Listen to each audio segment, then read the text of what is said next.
ဒါတကယ်ဗီဒီယိုပါပေါ့နော်တသိန်း2800လောက်မြင်နေပြီးတော့ခုံချခဲ့တယ်လို့သိရပါတယ်ကျွန်တော်တို့ဒီနေ့ဗီဒီယိုမှာတော့ကျွန်တော်အာကာတာတွေကနေပြီးတော့ကျွန်တော်တို့ကဘာမြေပေါ်ကိုခုံချခဲ့တဲ့သူတယောက်ရဲ့ဗီဒီယိုတော့ကြည့်ပါပေါ့နော်အဲ့ဒါတော့ review ကနေပြီးတော့လုပ်ခဲ့တဲ့ဗီဒီယိုပေါ့နော်ခုံချခဲ့တာဗျာတာမန်မဟုတ်ဘဲနဲ့သူကအတန်ရဲ့အမြန်နှုန်းထက်တောင်မှပို့ပြီးတော့မြန်တဲ့အချိန်နဲ့ခုံချခဲ့တာပေါ့နော်တကယ်ဟိုမှအံ့ဩဖို့ကောင်းတဲ့ဟာပေါ့နော်အဲ့လိုကျွန်တော်တို့တော့ကြည့်ကြပါမယ်အဲ့တော့ let's go ဒါသူအာကာသကလေးကနေပြီးတော့ကမ္ဘာမြေပေါ်ခုန်ချခဲ့တဲ့ပထမဦးဆုံးသူလို့ပြောထားတာပေါ့နော်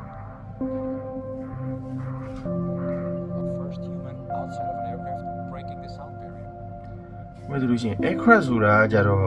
ဒါပြောမယ်ဆိုလို့ရှိရင်ကျွန်တော်တို့လေပေါ်မှာပြန်လို့ရတဲ့ယာဉ်တွေပေါ့နော်ဒါကိုသူက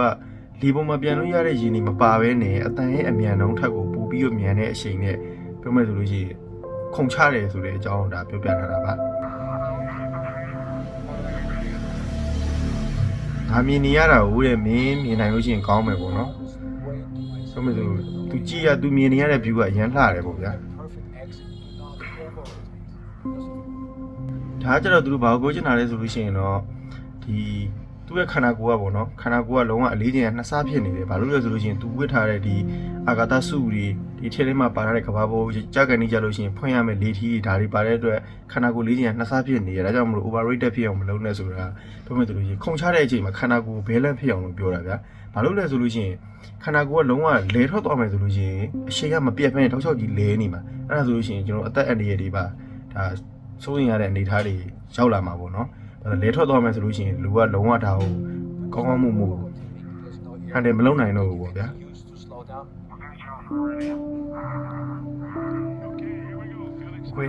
here we go ခုံချတော့မှာပါ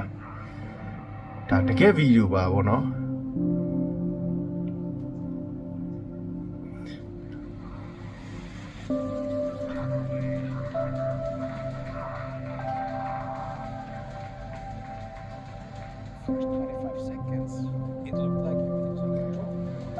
25စက္ကန့်အတွင်းမှာတော့သူဒါကိုကောင်းကောင်းဟန်တယ်လုပ်နိုင်မယ်နော်အရာအဆင်ပြေတယ်ပေါ့ဒီကြောက်စရာကြီးပြသိလားကျွန်တော်တောင်းတာမန်လူတွေအတွက်ကဒါကြီးကလုံးဝစိတ်ကူးတောင်မှမရင်ဘူးတဲ့အရာမျိုးဗျာ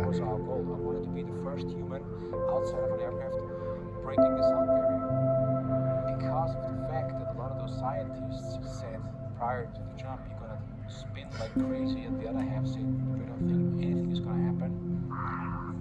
အဲ့ဒါသူတို့ကလည်းဒီလိုဟာမျိုးရဖို့ဒီလိုမျိုးတော့တစ်ခါခုန်ချဖို့အတွက်ကိုသူတို့တော့ကလည်းတော်တော်လေးကိုသူတို့အချိန်ကြီးပြီးခဲ့ရတယ်ပေါ့နော်ဒါလီမောကနေပြီးတော့ခဏခုန်ချရတာတွေပြီးတော့လို့ရှိရင်ဒီထဲမှာသူတို့ကောင်းကောင်းမှု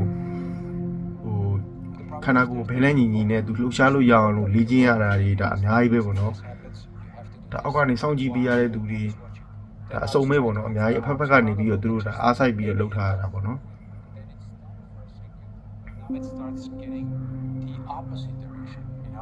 သူရောက်တော့ပဲပေါ့နော်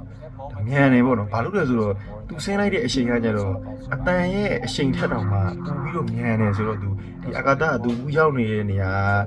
ပြောမယ်ဆိုရုပ်ကဘာမီးရဲ့အကွာဝေးနဲ့တိုင်းမဲ့ဆိုလို့ရှိရင်တဲ့သူပီပေါင်း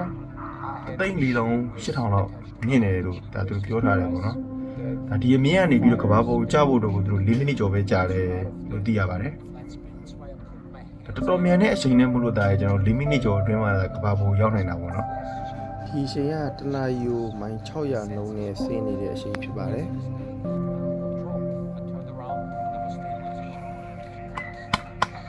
ရှောက်ပါပြီသူကဘာပေါ်ရောက်တော့မှာပါ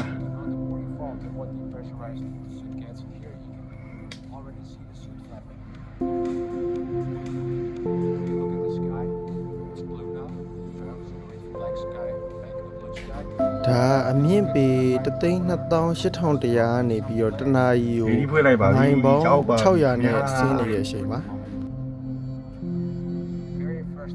တကယ်ဦးဒါမဖြစ်နိုင်ဘူးလို့ထင်ရလောက်တဲ့ဟာပေါ့နော်ကြောက်စရာကြီးပေါ့ဗျာလားသတိထားစရာမြင်လိုက်တာနဲ့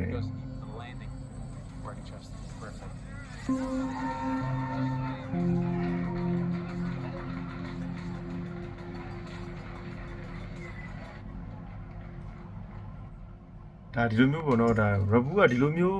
မဖြစ်နိုင်တော့ဘူးလို့ထင်တဲ့အရာတွေကိုသူအများကြီးလုပ်ပြခဲ့တယ်ပေါ့နော်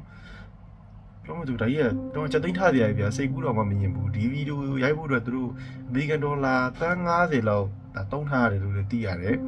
ပြီးလို့ရှိရင်သူခုံချခဲ့တဲ့အမြင်ကကြတော့ပေပေါင်း 328,000 လောက် အမြင်ကနေပြီးတော့ခုံချခဲ့တယ်လို့လည်းသိရပါတယ်ဒါတော်တော်လေးဥမာသူတို့တွေဒါအားဆိုင်ပြီးတော့ဒါလေ့ကျင့်မှုတွေအများကြီးလုပ်ခဲ့ရတယ်ပေါ့နော်ဒါလေထဲမှာခန္ဓာကိုယ်ကောင်းကောင်းမှုကိုထိန်းချုပ်လို့ရအောင်